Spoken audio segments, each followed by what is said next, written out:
Kalau kau pernah terambil sesuatu dari tempat yang kau pun jarang-jarang pergi dan ianya juga bukan hak engkau, baiklah engkau pulangkan ianya semula. Sebab mungkin ada sesuatu yang kita sendiri pun tak tahu apa isi yang ada dalam barang tersebut. Aku sendiri yang melakukan kesilapan yang aku sendiri pun tak sangka apa yang pernah aku perbuat. Itulah kiriman cerita daripada seorang rakan kita yang bertajuk Tanah Kubur Misteri. Tapi sebelum kita meneruskan cerita, jangan lupa support aku dengan menekan butang subscribe, like dan komen. Aku sendiri pun tak percaya benda-benda macam ni pada mulanya. Sebab bila aku fikir cerita orang pasal gangguan ni, bagi aku, ianya tak lebih jauh daripada sekadar mainan perasaan. Bagi aku pula, tanah tetap tanah dan kubur tetap kubur.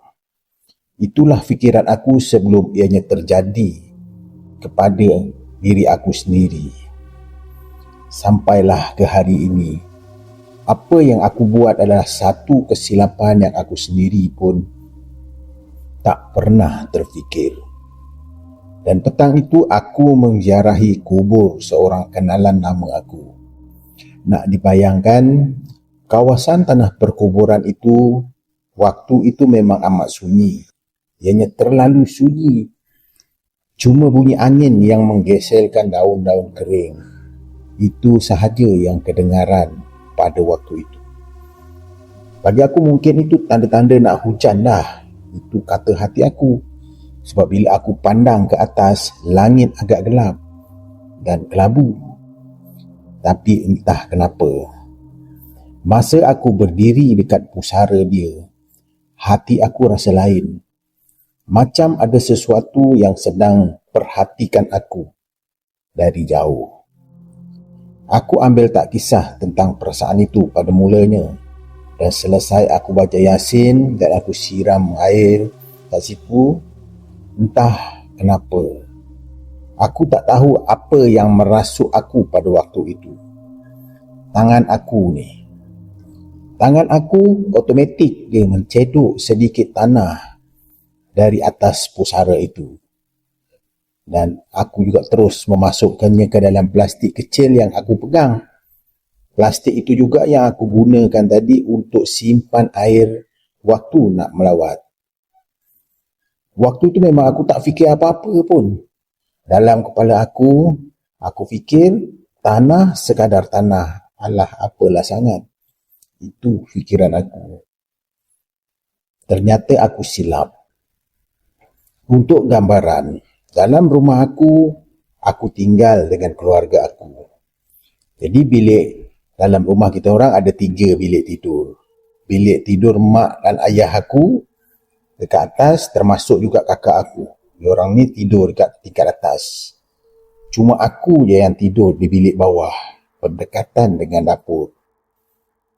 Malam pertama, di sinilah ceritanya bermula. Gangguan bermula dengan bunyi ketukan kecil. Ketukan itu datang waktu lepas tengah malam, lebih kurang sekitar jam 1 ke 2 pagi macam tu. Bunyinya datang daripada arah dapur, aku dengar. Perlahan. Macam orang ketuk dinding kabinet dapur guna kuku. Jadi aku fikir mungkin kayu kabinet itu mengembang disebabkan cuaca ataupun gigitan anai-anai. Aku cubalah untuk berfikiran rasional. Jadi aku bangun. Tapi bila aku berdiri dan berjalan ke dapur, bunyi itu berhenti.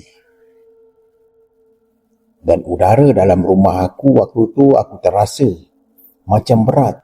Seolah-olah ianya berlapis-lapis aku rasa. Aku juga perasan sebaik aku sampai di dapur, aku tercium bau.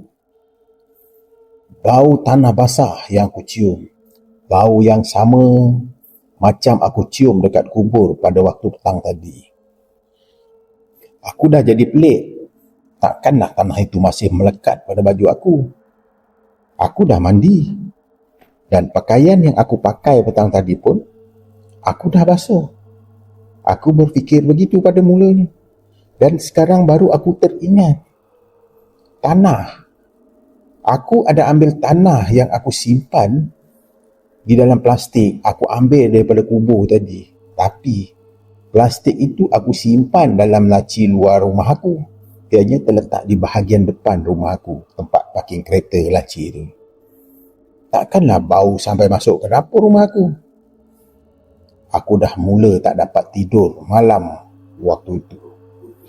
Waktu itu fikiran aku macam terganggu. Dan esoknya pula, aku buat kerja macam biasa dan tak peduli pun aku tentang hal yang semalam yang cuba mengganggu aku. Aku biarkan aja, aku abaikan aja. Aku jalani rutin aku seperti biasa. Pada malam kedua, gangguan kali ini lebih teruk.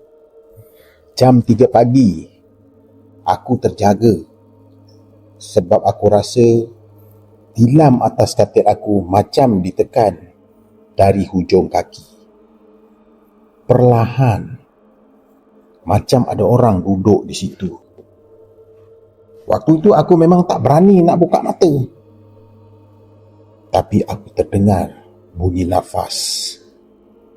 Yang pasti, aku rasa itu bukan nafas datangnya daripada aku.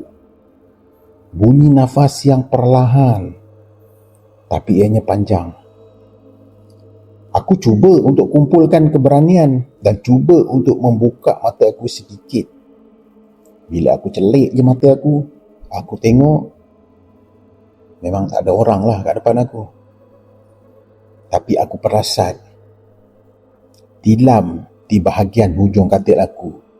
Jelas aku nampak berlekuk, seolah-olah macam ada orang sedang duduk di atas tilam itu. Serentak dengan itu, bau tanah basah itu aku cium semakin kuat. Waktu itu aku tak fikir panjang, aku terus pejamkan mata aku sekuat-kuatnya. Dan dalam hati aku terus membaca ayat-ayat suci. Sehinggalah aku tertidur. Entah pukul berapa. Dan esoknya semuanya kembali normal. Macam biasa, seolah-olah tak ada apa yang berlaku.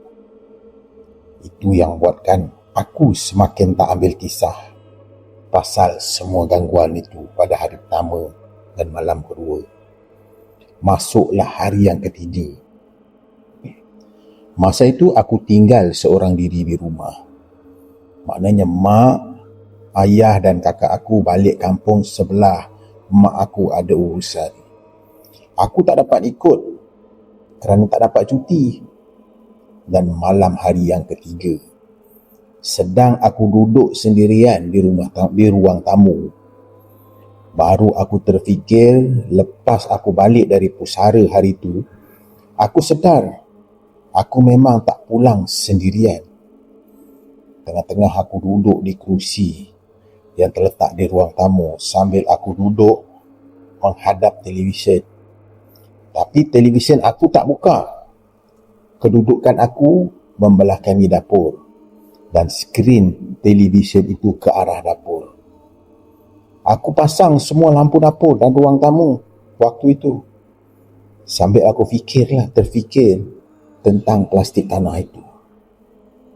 Aku fikir mungkin kalau aku buang, semua ni akan settle ataupun selesai. Itu yang aku fikir. Tiba-tiba televisyen depan aku hidup dengan sendiri. Tapi skrin dia kosong, bukan statik, skrin saja berwarna hitam.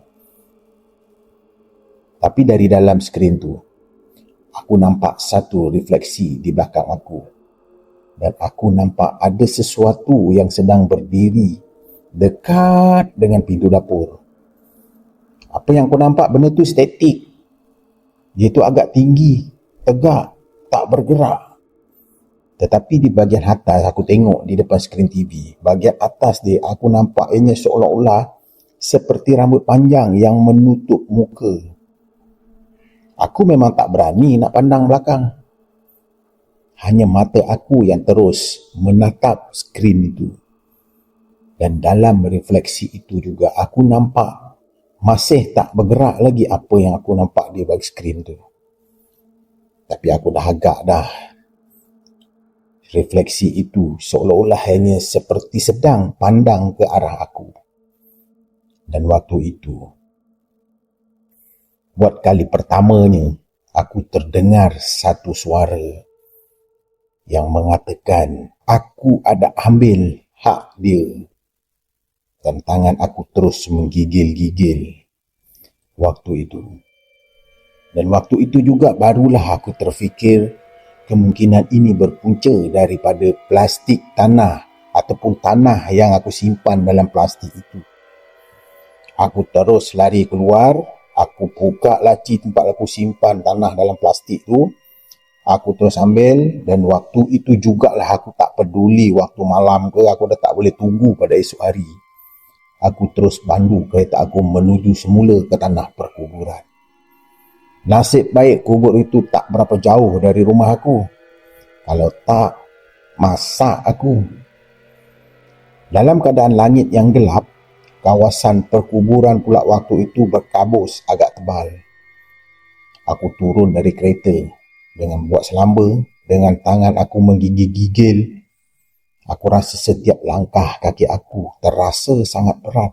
Seolah-olah macam ada sesuatu yang menarik kaki aku daripada terus melangkah. Dan bila sampai je aku dekat pusara itu, aku terus buka plastik itu dan aku taburkan semula tanah ke tempat asal dia.